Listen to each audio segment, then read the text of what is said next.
We're here today with Bert Boersma of Grand Rapids, Michigan. The interviewer is Adam Jones of the Grand Valley State University Veterans History Project, and today's date is June 16th, 2015. Now, Mr. Boersma, if you could begin with, where and when were you born? Moline, Michigan. Okay. That's in Allegan County. Grew up on a farm until I was 14 years old, and then the folks moved to the city, and went to high school in the city, and I went to service.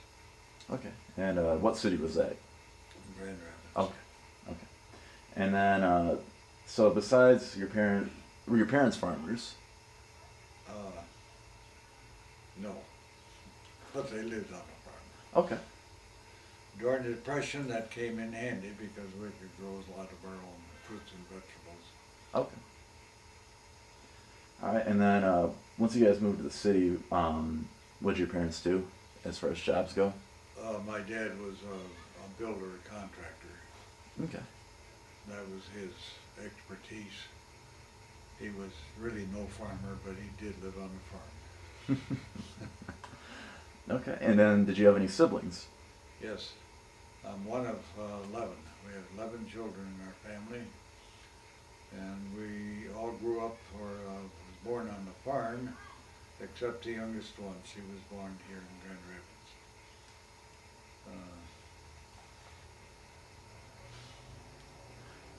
All right. And then, so growing up, you're in the 1930s. Did you start paying attention to what was happening in Asia and Europe? Followed it very much, especially in Europe. We weren't too concerned about Asia, but my folks came from the Netherlands, and well, that was near and dear to the heart, and the Germans were next to the Netherlands, and, Yeah. and of course when they overran the Low Countries, including the Netherlands, that was kind of a big shock to my folks. They did not expect that. Now, do you remember when you heard about the news about Pearl Harbor? Yes. Where were you when you heard about that? I was at home. Dad turned the news on. We generally listened to the news at night, Sunday night, and Roosevelt was addressing the nation, and the Japs had attacked Pearl Harbor. Okay. And that was really a downer for us. But kind of got in our blood then. Well, let's go in and get in the service and beat the tar out of the Jats. Revenge. Oh yeah. Now let's see. It says here that you got in 1943. So you were still in high school when Pearl Harbor got attacked. Did you notice a lot of guys that were a little bit older than you going out and enlisting immediately? Yes. Yeah. Yeah. A lot of them wanted to get right in and beat up on the Japs, and I had to wait my turn. I had to graduate from high school. They wanted to draft me a little earlier, but I asked the board if I could at least finish high school, which I did, and he granted that. Okay. So you eventually do get drafted, and when did you receive your draft notice? Kind of hard to remember. Let's see. I think it says here February 26, 1943. Yeah, that's when I went in service, but Oh, okay.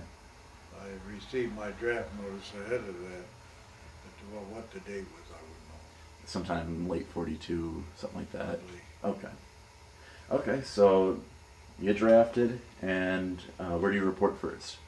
Fort Custer. Okay. And now, was that for basic training, or was that for processing? And Processing. okay. From there, they sent us to Camp Roberts, California. Okay. That's where I received my basic training. Okay. Now, I'm guessing that they got you cross country by train. Yes. Okay. Yeah, that was a nice experience. It was Pullman all the way. Okay. Had guys make our beds and had to go to the diner for dinner. Wow. Which was something I didn't expect, but that's what we had. Wonderful. Well, there you go.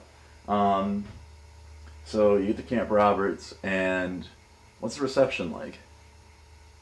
When I got there, I thought, oh, this is gorgeous. They had script on the mountains beside the hill there of Camp Roberts, California. I thought, oh, this is paradise. But it was the end of the rainy season, and really we took all our basic training in dry weather. Oh, And okay. then hills would catch fire with artillery shells, and the wind would just blow it right up the hills. That was something different, something I had never experienced. Right. Did the base have any kind of system set up to combat wildfires, or did they just kind Well, of? they did, they did. Okay. But a lot of times they would tell us, get over there and fight fire. And we'd get a gunny sack and start beating the fire down. There you go.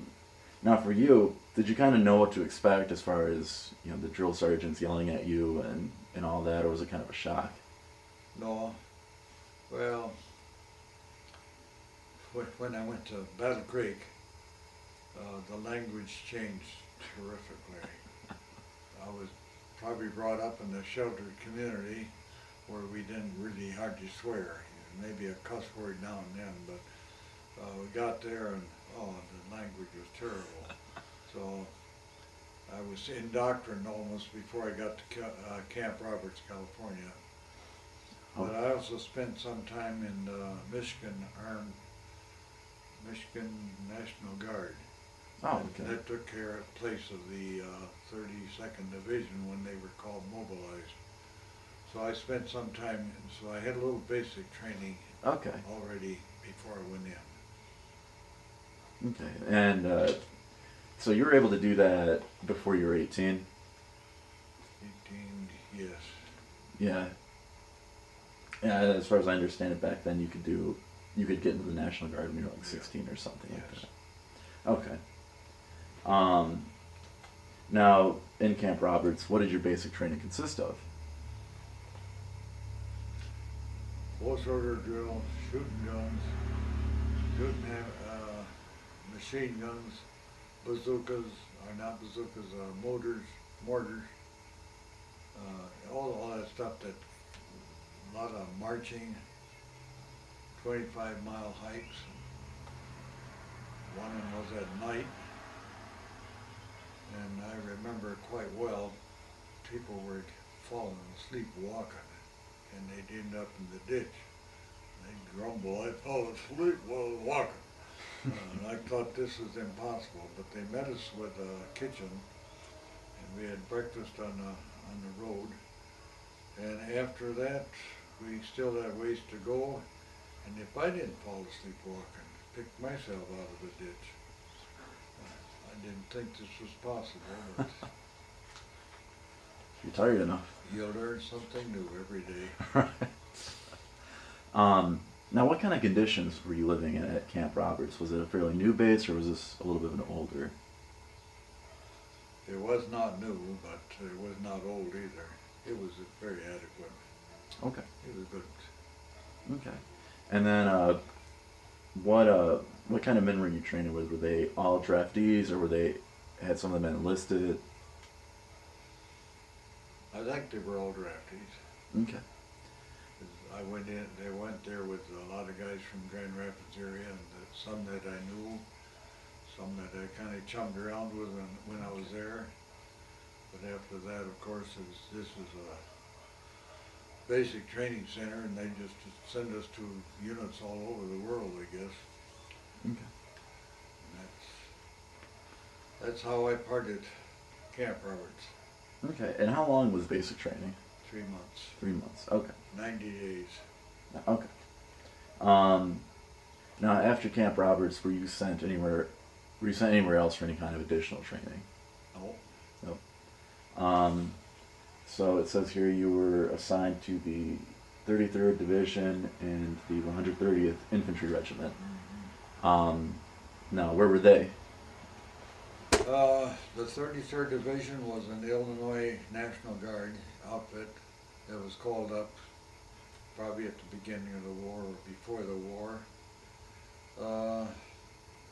They were sent to Tacoma, Washington, Mount Rainier, and got their mountain training there. Figuring probably they would go to Italy or Africa, but somebody changed their mind and they went to the Mojave Desert to get desert training.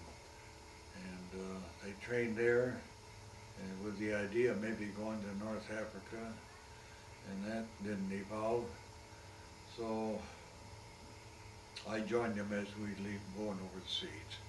Okay. So I was a recruit attached to an established outfit, and from there we went to Hawaii. And we spent 9 months in Hawaii. Okay. Guarding the islands. That was really our job, but also taking more training and jungle training.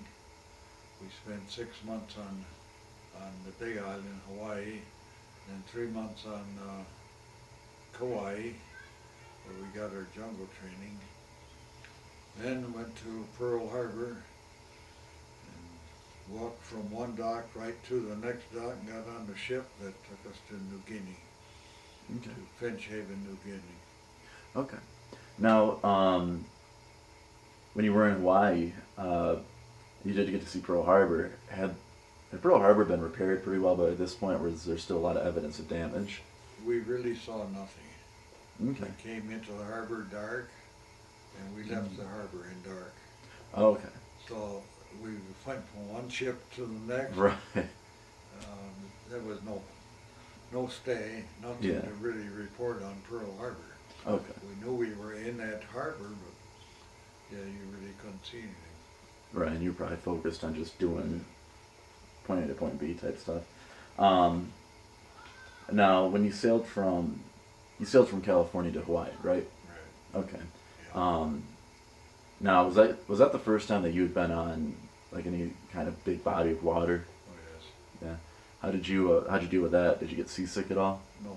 No. No, that never bothered. There are a lot of guys got seasick, but that did not bother me. Okay. And were you sailing on a Liberty ship or like one of these converted crew? Converted Okay. troop ships. Okay. Now, when you sailed from Hawaii to Finch Haven, New Guinea, were you sailing on another converted cruise liner, or was it a Liberty ship this time? Another converted cruiser. Okay. Or it may have been a cruise liner. Could have been a cruise liner. Okay. All right. Now, when you arrive in New Guinea, what's your first impression of the island?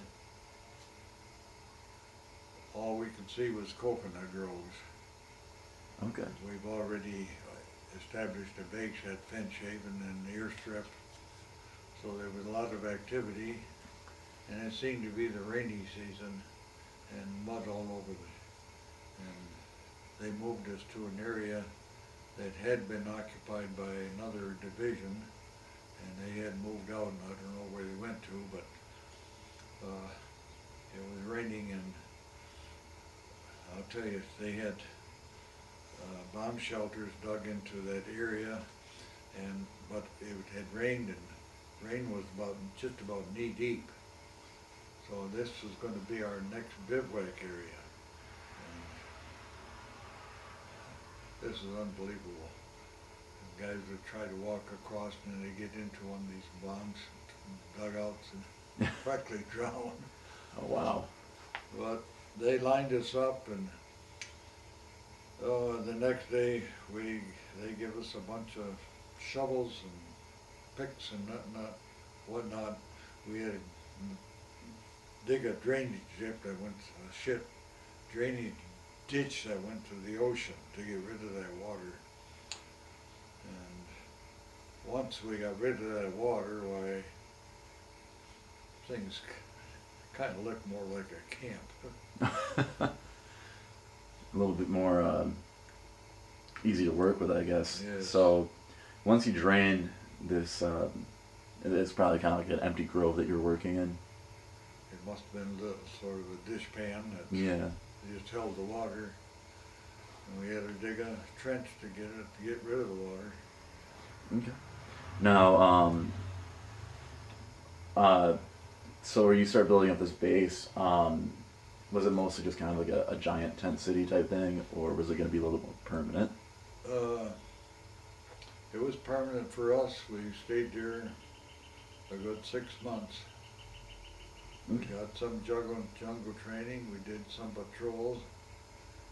Some of the units were involved in landing up farther on the coast into Dutch East Indies, but I was not involved in that.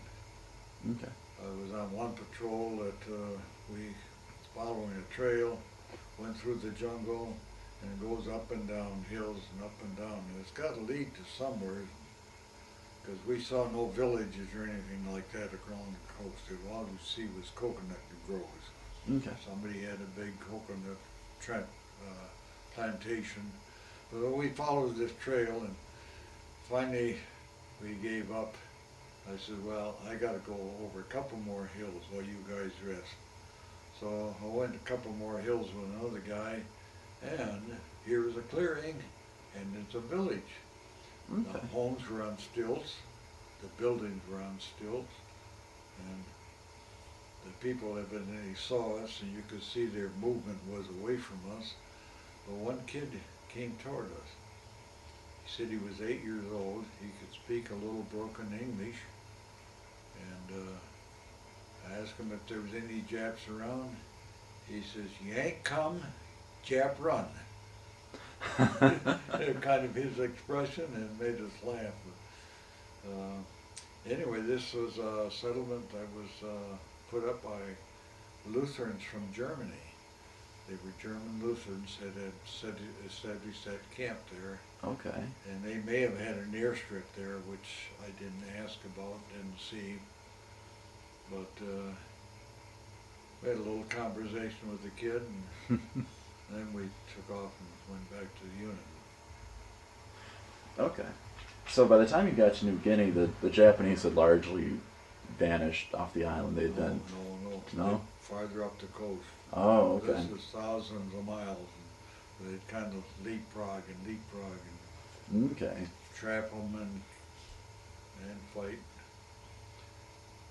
But they did leap up to Biak in Alandia, which is the Dutch East Indies, and we established something that was an island, and they established an air base on there, Okay. so we could go on and bomb ahead of that. Okay. But while you were on New Guinea, did you run into the Japanese at all? No. No. Okay. And then, so what were your living conditions like on New Guinea? Was it always wet all the time, or did it start to be pretty much. It was pretty much wet. Okay. A lot of diseases. Your crotches would get, your armpits would get that jungle rot on it. Yeah. They would take a paintbrush and paint you purple. And of course the other thing was malaria, which they gave us Adabrin. Adabrin was not the nicest thing to take. It was a bitter pill. But one day we'd have to take twice a week, one day 3 pills, the next time 4 pills. And we were supervised, make sure we took them. And that's the way it was the rest of the time I was in service. Which I finally did come down with malaria when I got out of service. Yeah. But that's another story. Yeah. So what did we do on New Guinea? Really, most of the time we worked on boats, on docks. Okay. Loading boats, unloading supplies and whatever else. Okay. We were practically a stevedore division while we were there. Okay. Or at least my regiment. I can't speak for all the regiments. But you're mostly handling supplies on New Guinea. Okay. So after the 6 months come to an end on New Guinea, where do you go next? We went to Moratai in the Dutch East Indies. Okay. This is an island which give us another air base that'd be well forward. Yeah. And I was not in on the invasion. Our division or our regiment came in after the initial invasion, after an air base was already established. There may have been a Japanese air base on the island before we landed. But that's where we saw our first action. Okay. Now, were the Japanese putting up stiff resistance, or did they retreat pretty quickly? Every night there was air raids, or practically every night, and a lot of their planes were shot down, but a lot of their bombs hit the runway. I don't know, they were good bombers or what, but they seemed to know what they were doing. They could hit that runway. So the bombs would drop, and of course they'd go right out and repair them again, because the next morning our bombers would take off. Okay. Most of our bombers run all the way to Borneo. Those guys would leave before daylight, and they'd come back at sunset. So that was a long day for them to get over there and drop their bombs and come back. Oh yeah. In fact, understood that they eliminated one bomb bay. They put fuel tanks in there so that they had enough fuel to go both ways. Right. But a lot of them came back all shot up and crippled. They hit the runway, but they'd veer right off and go into the jungle. Wasn't a very nice sight. Now, were there any ground forces from the Japanese left on the island, or had they been routed? No, they were still there. Okay. And that's why we came in there, I guess, to rout them out. We went through the perimeter, and went up in the hills and pretty much eliminated them. Okay. Now, what were the living conditions like on Moratai? About the same as New Guinea. Okay. Hot, humid.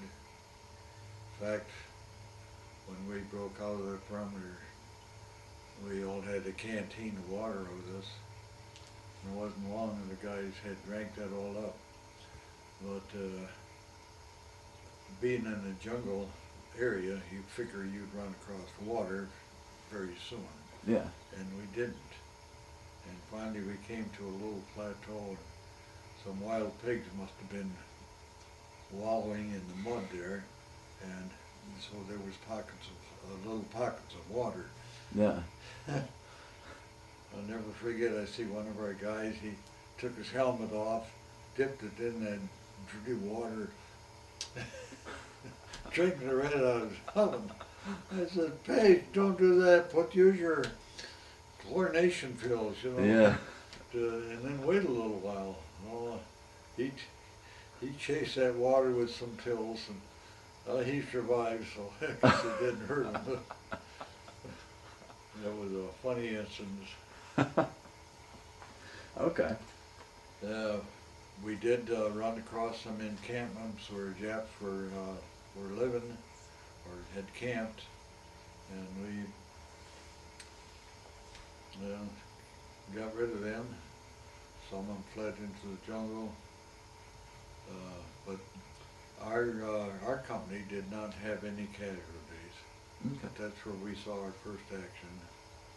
Company B was in a different sector, and they'd had casualties, and they had 5 guys that they buried in a shallow grave, and after I guess 5 or 6 days, about a week later, we withdrew from the mountainous area, and it was Company A's job to dig up these Company B's bodies, and that was terrible. The bodies were rotted and bloated, and stinking mess. We couldn't hold anything in our stomachs. That was terrible. But then we made some bamboo litters, carried them some distance to a stream, made some bamboo rafts and then floated them down the creek to the stream. Had a portage on that at times, but Yeah. got them down the coast where the boys the Navy met us with what do you call them?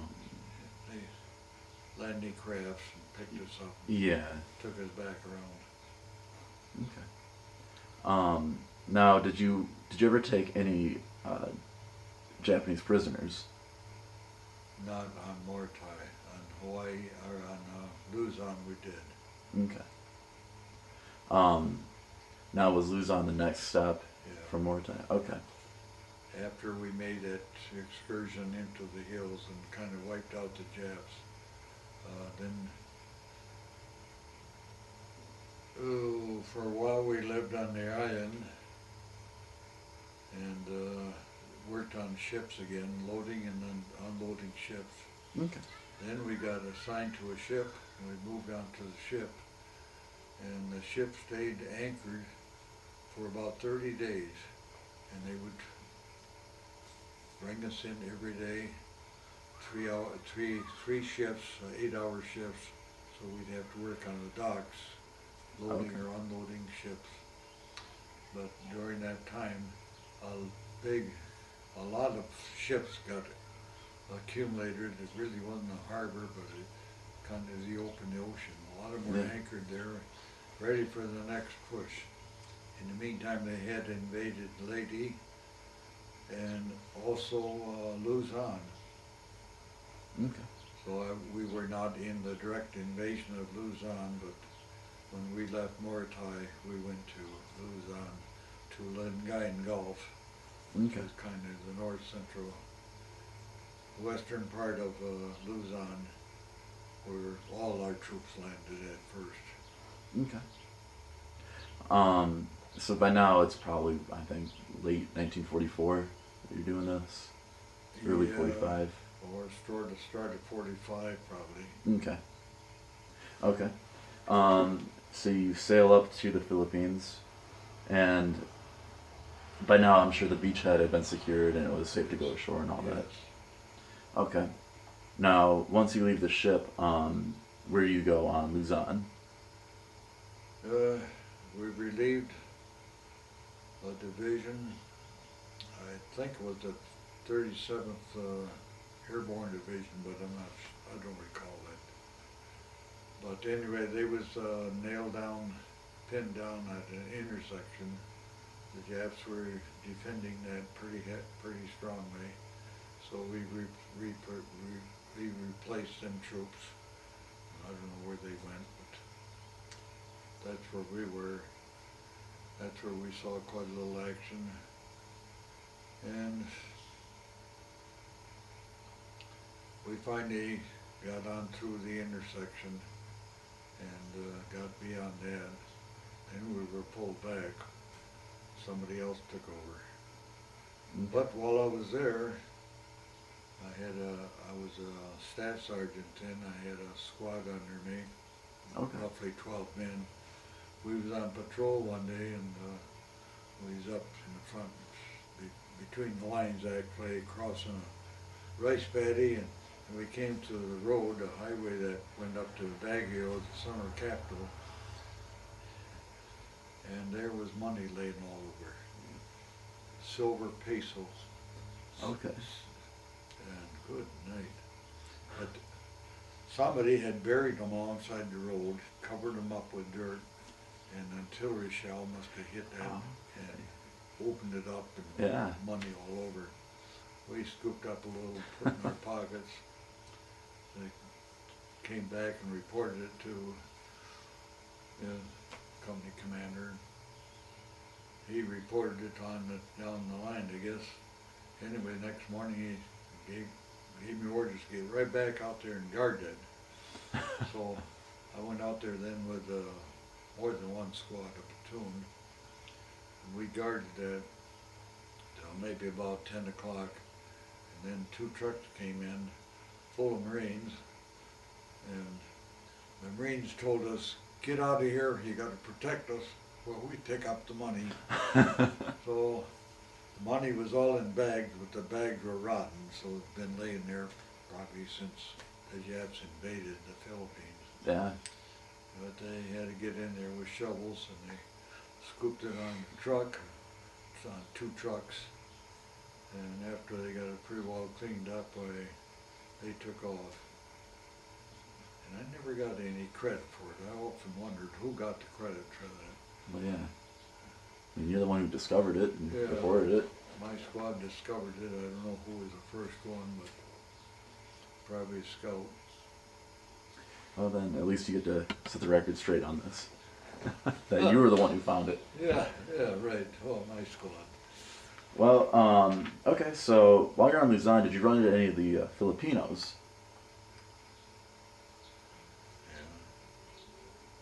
Yeah. Later on, some Filipinos were attached to our unit, Okay. but we did see a lot of Filipinos, Okay. and especially when we're advancing between the Jap line and our lines.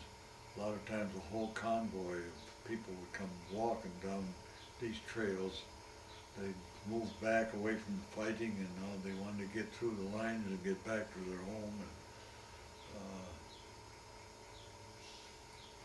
And, yeah, the people, they had it rough. The Japs had no use for them, so that was, the Americans were good to them, so that was good. But the Filipinos really suffered under the Japanese. Yeah. Yeah, they did. Were you guys able to help them in any way, or was it just there were too many people coming in that you couldn't really deal with, other than just say, okay, keep going that way? Sometimes we'd help them, try to help them up a steep hill or something like that, you know, just give them a hand. Yeah. The last few feet or something. But, or we would supply them with some food or water, but whatever we had, we kind of lucky to have a lot of food on hand, but we share whatever we did have. Yeah. And a lot of times we couldn't speak their language. They were Right. Filipinos, but Yeah. you could tell they were appreciative. Yeah. Yeah, exactly. Now you said that when you're on Luzon that you actually started taking Japanese prisoners. How did that come about? Because I know that they usually didn't surrender. Yes. Yeah, that was their problem. They didn't know how to surrender or didn't want to surrender, and we were not sure what their intentions were, as you would hear them holding a grenade, you know, and try and throw a grenade at you. So if we run across, which we did quite a bit, the Japs that were kind of in hiding, and we tried to talk to them to surrender, and they wouldn't do it, or they just stayed there, and we just let them have it. Yeah. That was it. Too bad, but Well, you gave them a chance. we were trying to capture them if they wanted to be captured, and all they had to do was put up their hands. They didn't know how to do that, I guess. I guess not. They'd rather die for the emperor. Yeah.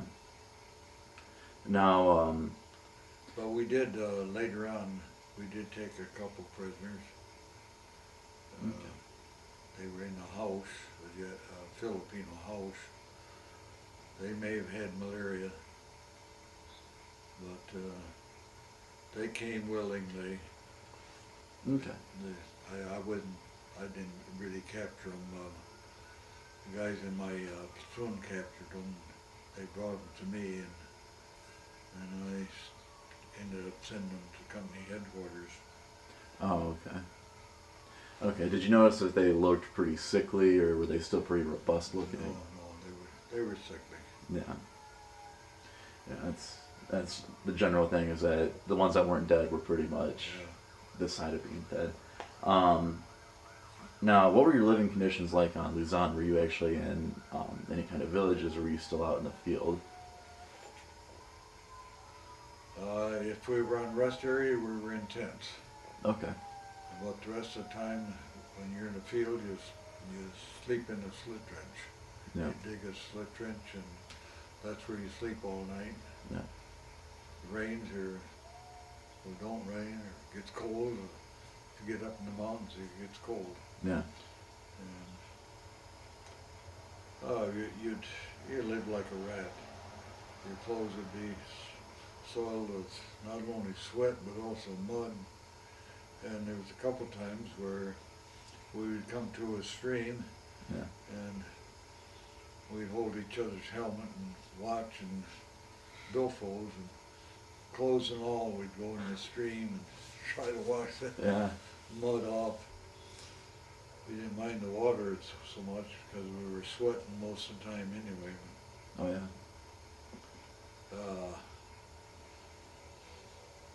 It was sickening, really, the way we had to live.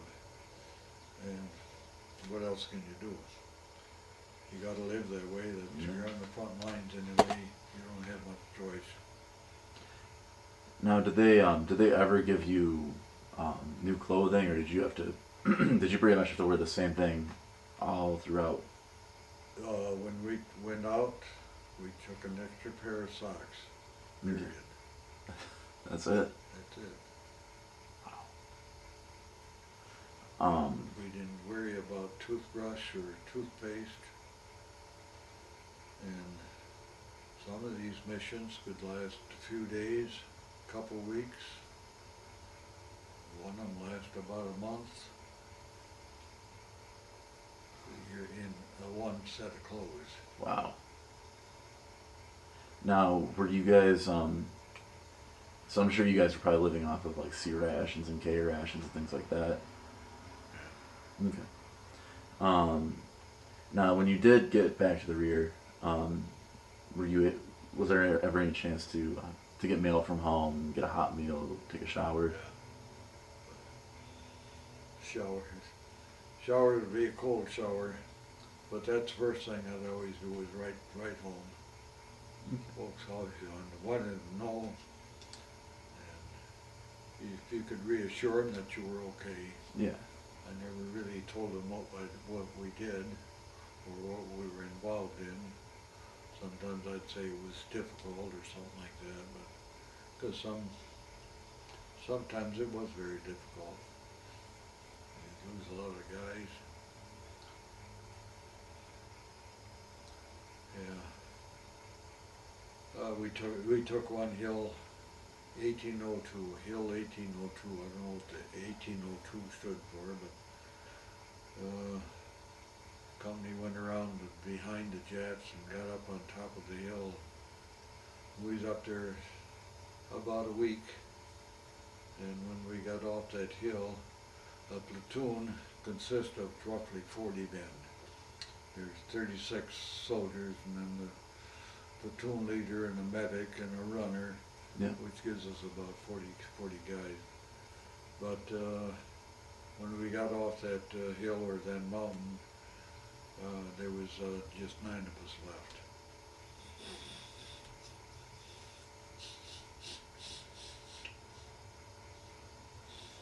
It's tucked in, talking about it now, but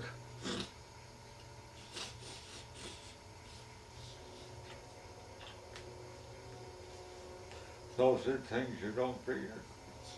No.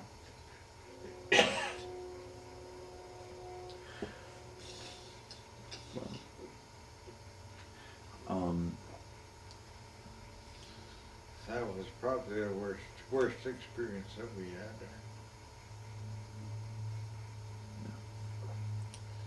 We went up on the top of another mountain, Mount Bilbil they called it, and we established a base up there, but we had no artillery support. The only support we had was the mortars that we had with us. And one company went up there and took kind of the top of the hill, and we was running low of ammunition and supplies, and they airdropped the supplies to us, but we got very little of it. Most of it went down the side of the mountains where we could get it or the Japs would get it. We didn't contest them for it. But yeah, that one day the Piper Cub would fly over there, over us all the time, give us some support. He says, prepare for a counterattack. They're mobilizing. And company commander heard that. And he's radioed down to battalion headquarters and says, we're coming down off the mountain tonight. We don't have enough ammunition.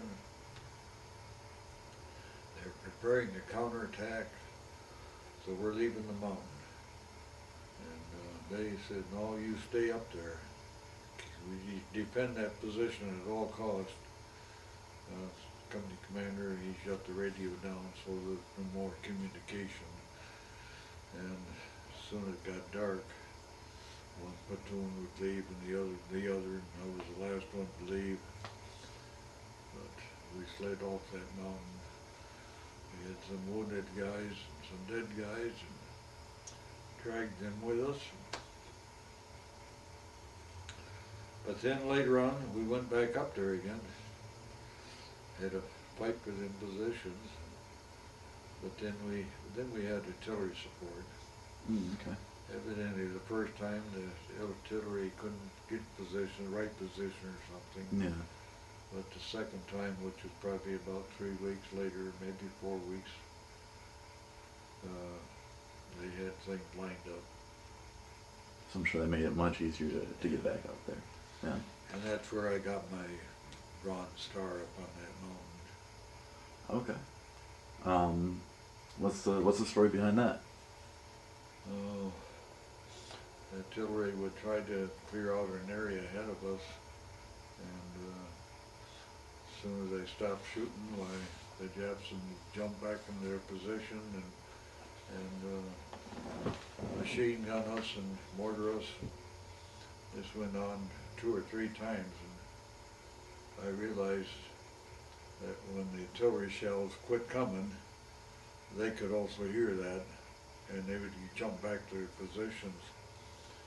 So instead of laying low after that barrage, I jumped up and walked to the edge of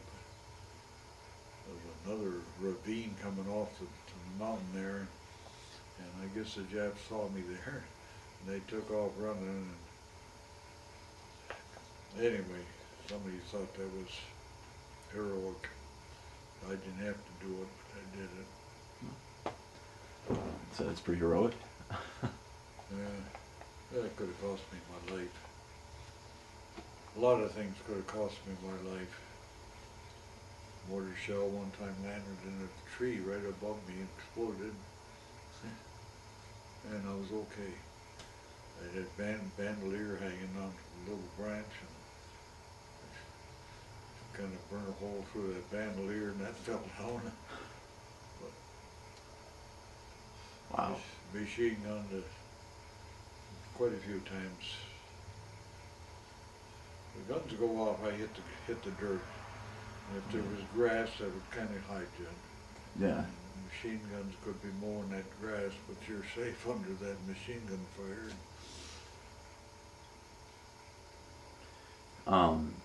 Now, how long do you wind up spending on Luzon? How long until the war ended? Okay.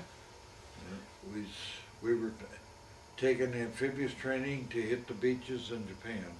I don't know what they had selected. You never know that anyway. Yeah. But they had these big LSTs with tanks on them and a lot of guys on them, and we would hit at one big particular beach and try to take control over it. And Right. at night go back and do the same thing the next day. But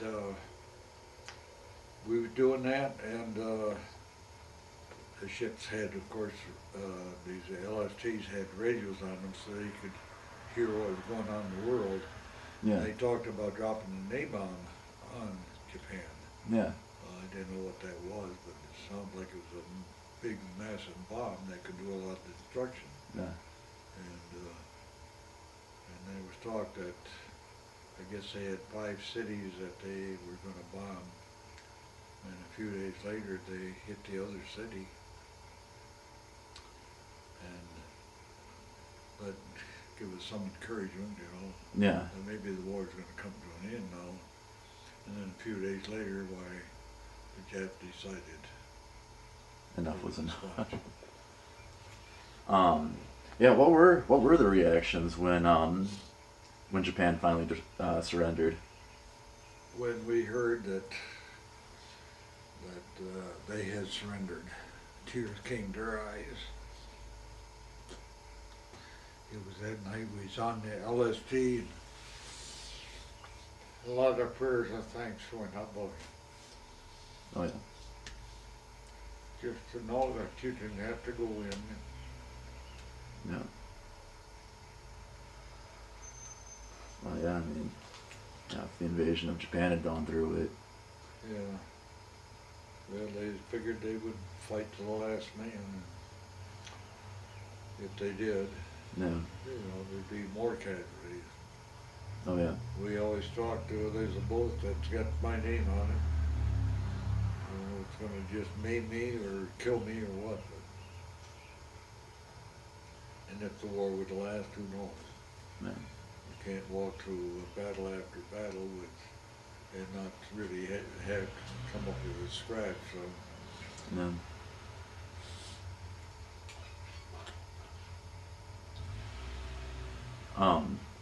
So the war comes to an end. You're still in the Philippines now. Where do you go next from the Philippines? Go to Japan. Okay. Army of Occupation. Okay. So, October, or the end of September, I forget what the time was, we landed at Nagoya. A big troop ship, Armada, went in the harbor there, and we had to have a Japanese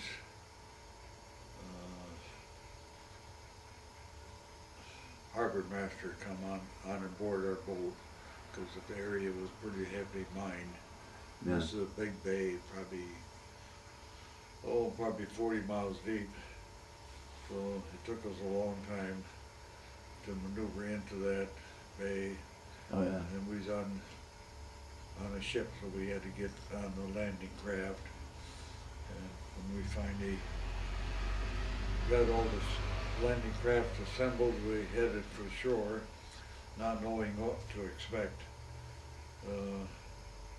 But there was no resistance, there was no activities, but there was a billboard, something like a 4x8 piece of plywood, said on there, Kilroy was here. Kilroy was a fathom guy that was all over World War II. We got a big kick out of them. I don't know who put that there, but they had already landed in other areas in Japan, but we was near Kobe. Okay. And so we got on the train. The Japs had a train waiting for us. We got on the train, took us to Kobe, which really wasn't that far away, but Now, what kind of condition was the city in? Was it flat. flattened? Yeah. Flat. It was terrible. We got my platoon or company took over a Japanese, a Catholic monastery, which was 2 floors, and it was complete. It had not been bombed. Okay. And we met some people. They said they were Chinese. They said, this is Chinese settlement.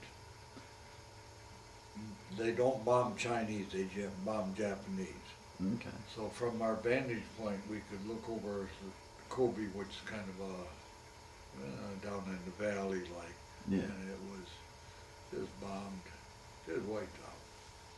Just about all you could see was metal, scrap metal, and people were living under that scrap metal. The survivors, anyway. Yeah. And then a couple days later, they got us on trucks, and we moved to Himeji, which was a little farther south, and that was a Japanese army barracks. Okay. And that's what we stayed in The rest of the time I was in Japan. Okay. Now, did you run into the Japanese civilians at all? Yeah, that was funny. First time we took a pass, there was 4 or 5 of us. We went into the village. Up ahead, the place was just milling with people. And as we got near, why, they disappeared. And as we stopped and looked back, then there were thousands of Japs again behind us. But they saw us coming, and they were brainwashed that you can't trust the Americans or something. So they would scatter so we could just kind of walk through. Yeah. But that was on the first pass I had. And we did not really contact any Japanese. We did go to a storefront, try to converse with Japs, but none could speak English. Mm. And so we came back, went back. But the next time I had a pass, why, it was altogether different. The Japs knew the Americans were harmless. Okay. Or on good terms. Yeah. And everything went smoothly. Okay. Were you able to kind of, I guess, communicate with them at all, or were there some that could speak a little English, or not? Some could. I had one pass, and one of the guys that just came from the States knew he'd be there for a while, so he bought a bicycle. And I had a pass, so I said, well, he told me to go ahead and take it, so I took it, and I went through a couple different villages. And as I was pedaling along, a lot of people walking, but a gal says, "Hello, how are you?" Well, she could speak good English, so I come to the streets and all, and want to know what this is all about. Well, she says, yeah, she could speak English, I don't know where she learned it. But she also had a brother that could speak English, and he wanted to talk to me. I don't know why he wanted to talk to me, but I said, well, where is he? Well, he's in the house a little ways down the road, so I said, well, get on the bike and we'll go. And here I'm pedaling down the road with a Japanese gal, and people were all looking, but anyway, we got there, and she said, you have to take your shoes off to go in the house. So I left my boots out on a little porch or something. And this guy, he'd been a naval officer, but actually what he wanted to do was get in the black market. Oh. And he wanted me to get anything I could get hold of. He didn't seem to care, and I said, no. I said, I'm ready to go home, and I want to go home, and I don't want to get in trouble, so. Yeah. Yeah, how much black market activity did you notice? Some guys got involved in it. They would trade cigarettes. I don't know what they traded for. But there were... They traded for women, I guess. Yeah. Yeah. Yeah, did you notice any kind of discipline issues going on, or did you just kind of focus on what you were doing and... Yeah, that's all I was interested. Just doing what you're supposed to, Yeah. getting home. And we were not involved in disarming. There were units that were heavily involved in that, but not Right. us. And there evidently were no arms on this base, or the Japs cleared them out before we got there. Now, so you stay there till, I think you put up down here, February. Well, when did you leave Japan? November. November. November. I spent November on a troop ship coming home for Thanksgiving. Okay. And then, where do you land in the United States? Portland, Oregon. Okay. And from there, trained all the way to Fort Sheridan, Illinois, Chicago. Okay. And that's where I was discharged. All right. So you got discharged in December. Yeah. Okay. Now, so you get discharged in Fort Sheridan, and then you make your way back to Grand Rapids. My folks came down and picked me up. Oh, you did? Oh, they did, okay. And folks, and 2 sisters, and my girlfriend. And I came from a family of 11. There was 5 of us in service. Oh, wow. My youngest, or the youngest one, was at Great Lakes. So I had a day off and went up to see him, Great Lakes, and told him when I was going to be discharged. And lo and behold, he was there. So my folks really had a car full. My girlfriend at that time did not. Had to sit on my lap all the way back to Grand Rapids. So, all right. So you make it back to Michigan, and well, you have a life to live after the war. So what do you do? Well, after the war, I was going to go to college, which I did. But in the meantime, before I went to college, the semester started, I guess, in February. I started getting the chills and the fevers, and I couldn't figure out what was wrong. The gals kind of kidded me, well, you're used to the hot climate, you're not used to cold weather. But it turned out I had malaria. Okay. I'd taken Ativan all the time I was in service, I guess even when I was in Japan, but of course that stopped when I was discharged. Yeah. And I must have picked up malaria somewhere. Anyway, that was another battle. Get the chills, and then you get the fever, the chills, and then you'd heave up everything you had, and it felt like somebody was kicking you in the stomach to get rid of more, and you couldn't do it. Then I felt sorry for Mother, because then I'd be in bed, and I'd start sweating, and I'd sweat profusely. All the sheets and the blankets and so forth was soaking wet. Yeah, it was up to her to clean that mess up. Oh, yeah. And these malaria attacks kept going. I hated to take that Ativan, and some guys took it for a while and they'd get over these attacks, but I was not getting over them. They put me on a 10% disability, and then later on they increased it to 15%. But I suppose I should have just stayed on Ativan, but I didn't. I'd get these attacks, and then I'd get on and load up with Ativan, and as soon as the things would quiet down, I'd forget it again.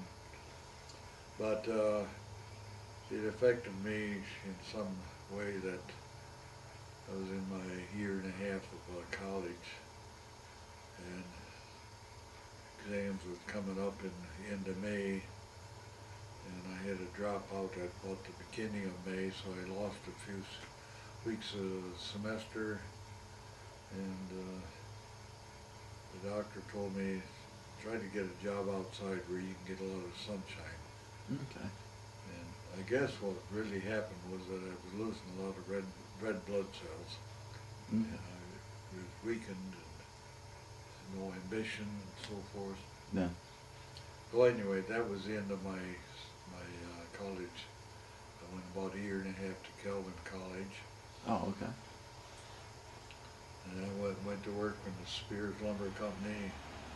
And from there I went into sales. I worked for Consumers Power Company, and then I got into auto sales after that, where I spent the rest of my days, auto sales. Okay. And then it's kind of like the last question, is when you look back on your time in the service and your time during the war, what are some things that you take away from it? What are some of the impressions that it made on you? What kind of impressions? Yeah. Like what did you take away from your time in the service? I don't know, we had a war to fight and a battle to win, so that was kind of uppermost in our minds. The impressions, war is hell, especially if you live on the front lines. I'd always said on anybody, you could go through a war and not be on the front lines, that'd be kind of nice, but maybe a future war would be that way. Maybe. Yeah, who knows? Who knows? They got all these airplanes up in the air, unmanned, Oh yeah. doing their job. Who knows? Well, then I want to thank you for taking the time to be interviewed today, and thank you for your service. Okay, thank you too.